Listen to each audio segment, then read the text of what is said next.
seperti kaumnya. Beliau mencari kebenaran, berpikir, dan akhirnya Allah memilihnya menjadi nabi.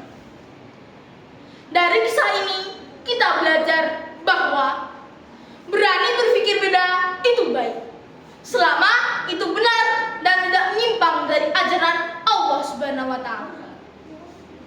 Sahabat-sahabatku yang dirahmati Allah, jadi bagaimana cara kita menjadi generasi berakhlak dan berprestasi? Yang pertama, sholat tepat waktu.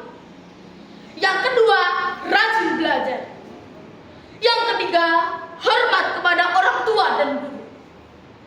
Yang keempat, jujur, sabar, dan rendah hati. Karena itulah karakter para nabi.